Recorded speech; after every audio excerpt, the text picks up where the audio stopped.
चलिए आज आप सबको लेके चलते हैं महाराष्ट्र की तरफ। आज बनाएंगे वहाँ का एक बहुत ही फेमस डिश पुरन पोली। जी हाँ, ये एक फ्लैट ब्रेड है, नहीं पराठे की तरह होता है, लेकिन ये खाने में मीठा होता है। और कोई भी फेस्टिवल हो, चाहे वो गणेश चतुर्थी हो, चाहे वो दिवाली हो, महाराष्ट्र के लोग इसको घर पे बनाना ही पसंद करते हैं। तो चलिए हम लोग भी आज बनाते हैं। तो सबसे पहले हम लोग चना दाल को ले लेंगे और उसको पानी की मदद से अच्छे से धुल लीजिए। उसके बाद हम लोग इसको बॉइलिंग पे बिठा देंगे। तो इस बॉइलिंग के टाइम में ना ही कोई सॉल्ट डालिए, ना ही कोई शुगर डालिए, खाली पानी के अंदर इसको बॉईल करेंगे, जिससे बनेगा हमारा पुरन पोली का अंदर का मिक्सचर, जो होता है आपका पुरन, जो बनता है आपका चना दाल और गुड़ के साथ। तो चलिए इसको बॉइलिंग पे हम लोग बिठा देंगे। पानी डाल के ढक्कन लगा दीजिए। और अगर आपके घर में प्रेशर कुकर है तो आप उससे भी कुक कर सकते हो, तो वो जल्दी पक जाता है। तो जैसे ही हमारा दाल पक जाएगा, उसको एक स्ट्रेनर की मदद से हम लोग छान लेंगे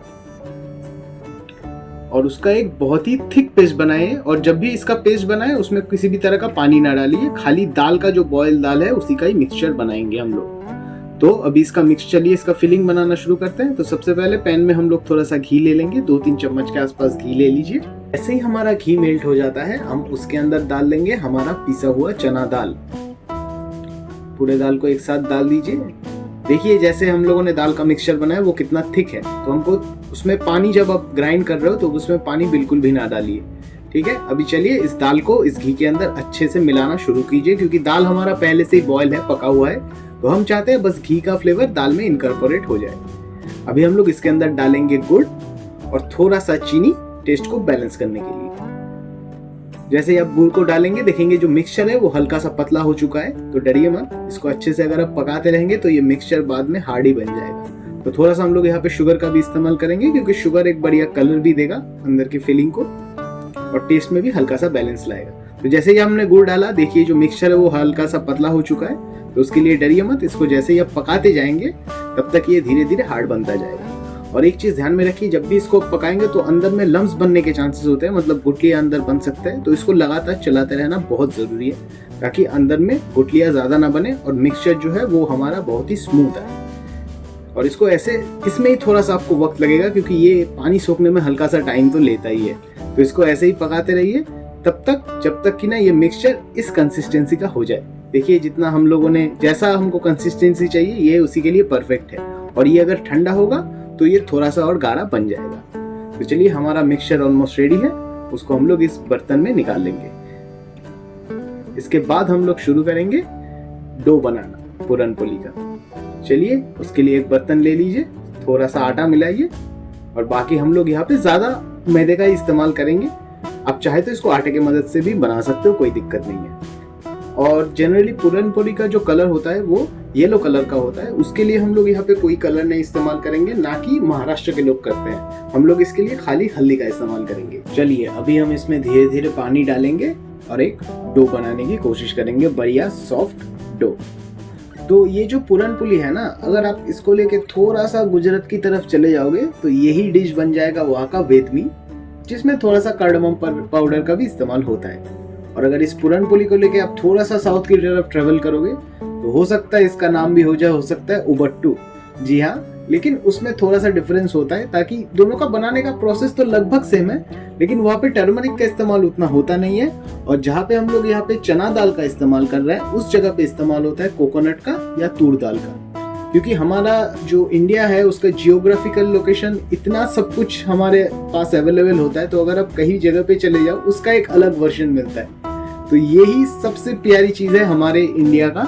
तो चलिए हम लोग एक साइड में बातें करते रहेंगे और धीरे धीरे इसका गूंदना भी चलता रहेगा, क्योंकि इस प्रोसेस में थोड़ा सा टाइम तो लगता है। तो चलो इस बीच आपको थोड़ा सा बता ही देते हैं कि पुरन पोली को अलग अलग जगह पे कैसे बनाया जाता है और उसका क्या नाम है। और अगर आपके स्टेट से भी इसका कुछ अलग नाम है और आप लोग खाते हो इस तरह की कोई डिश, तो प्लीज मुझे कमेंट्स में जरूर बताइए। तो चलिए इस बीच हमारा डो तो बनके तैयार हो गया है, इसको फाइनली एक बार गूंदने का बारी है। देखिए कैसे बढ़िया डो का फॉर्म लिया है। और इसे हाथ की मदद से ऐसे अच्छे से अगर आप प्रेस करेंगे तो यकीन मानिए आपका डो बहुत ही ज्यादा सॉफ्ट बनेगा। तो चलिए हमारा डो ऑलमोस्ट रेडी है। अभी इसको हम लोग थोड़ी देर के लिए रेस्ट में रख देंगे। बढ़िया, चलिए डो हमारा फॉर्म हो चुका है। इसको अभी हम लोग साइड में रख देंगे। ऊपर में हल्का सा ऑयल आप चाहो तो लगा सकते हो। इसको एक डैम्प क्लॉथ यानी कि भीगा हुआ कपड़ा डाल के इसको 10-15 मिनट के लिए बस छोड़ दीजिए। इसके बाद देखिए अपना डो कितना सॉफ्ट हो गया है।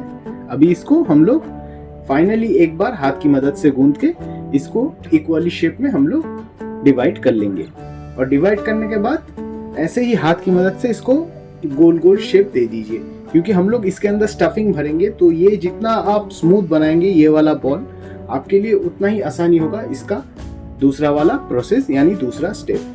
तो चलिए एक एक करके डो को लीजिए और हाथ की मदद से बढ़िया सा गोल गोल ऐसा शेप दे दीजिए। चलिए हमारा दो तो बन गया, बाकी को भी धीरे धीरे बना लेते हैं। और इसको शेप देने के बाद हम लोग जो मिक्सचर हम लोगों ने पहले बना के रखा था दाल और गुड़ का, उसको भी हम लोग ऐसे गोल गोल बॉल्स पे बना लेंगे। और ध्यान में रखिए जितना आप ये जो डो है इसका साइज बना रहे हो उसका आधा से भी आधा यानी 1/4 भाग हम लोग उसका अंदर का मिक्सचर देंगे, क्योंकि मिक्सचर अगर हम लोग ज्यादा देंगे तो यस इस बेलने के टाइम में फट के बाहर आ जाएगा। तो चलिए डो देखिए जो हम लोगों ने मिक्सचर बनाया था, मैंने आपको बताया था जब ये ठंडा हो जाएगा तो ये और भी गाढ़ा बन जाएगा। देखिए ये कैसा एकदम एक हार्ड बढ़िया सा डो जैसा बन गया है। अभी इसको लेके काम करने में हम लोगों को कोई दिक्कत नहीं होगा। चलिए इसको भी ऐसे सेम बॉल बना लीजिए और ऐसे इक्वल पोर्शन में छोटे छोटे करके रख दीजिए। अब बारी है ये जो सारे हम लोग के अंदर का मिक्सचर है इस डो के अंदर इसको भर के अच्छे से सील कर देना। ऐसे हाथ की मदद से इसके बीच में ऐसा हॉलो बनाइए और उसके बाद लीजिए अपना एक मिक्सचर और डाल दीजिए अंदर और हर साइड से इसको ऐसे हाथों की मदद से दबा के एकदम नीचे एक नट लगा दीजिए ताकि ये मिक्सचर कभी भी बाहर ना आए। और इसको ऐसे हाथों की मदद से प्रेस करके रेडी कर लीजिए। ऐसे ही एक एक करके जितने भी आपने बॉल्स बनाए, जितने भी आपने मैदा लिया है उसके हिसाब से आपका जितना भी डो बना है, डो का बॉल बना है, उस सारे को ऐसे ही सेम प्रोसेस फॉलो करके हम लोग जो उसका मिक्सचर है उसके अंदर डाल देंगे। और अब बारी है बेलने का और सेकने का। तो अपना पूरन पुली बन के तैयार हो जाएगा। देखिए कैसा बढ़िया स्मूथ अपना डो बना है और अंदर का जो मिक्सचर है वो भी अच्छे से हम लोगों का सील हो चुका है यहाँ पे। जैसे ही सारा हमारा ये पूरन पुली का बॉल्स तैयार हो जाएगा हम लोग बेलना स्टार्ट करेंगे। उसके लिए हम लोग जो जिस पे भी आप बेल रहे हो, आप चाहे तो इसको किसी फ्लैट बेस में बेलो तो ही बढ़िया है, तो उसके ऊपर आप थोड़ा सा मैदा छिड़क लो ताकि ये ना चिपके। ठीक है, तो जैसे ही अपना सारा बॉल्स कंप्लीट हो चुका है हम लोग अपने बेस के ऊपर थोड़ा सा यहाँ पे जो मैदा है उसको डस्ट कर लिया है अच्छे से। और एक एक करके इसको ध्यान से बेलिए। बेलने के टाइम में प्रेशर बिल्कुल भी इस्तेमाल मत कीजिए, सिर्फ बेलन को डायरेक्शन दीजिए, बाकी काम बेलन को करने दीजिए। अगर आप इसमें जरा सा प्रेशर डालेंगे तो अंदर का मिक्सचर बहुत सॉफ्ट है तो वो फट के बाहर आ जाएगा और आपका पूरन पुली पूरी तरीके से खराब हो जाएगा। तो बेलने के टाइम में याद रखिए लेस प्रेशर ओनली डायरेक्शन। आप इसको खाली डायरेक्शन दीजिए बेलन को और ये अपना काम करेगा और आपका जो पूरन पुली है वो बढ़िया गोल बनेगा। तो एक एक करके हम लोगों ने यहाँ पे सारे पूरन पुलियों को बेल लिया है। अब बारी है सेकने का।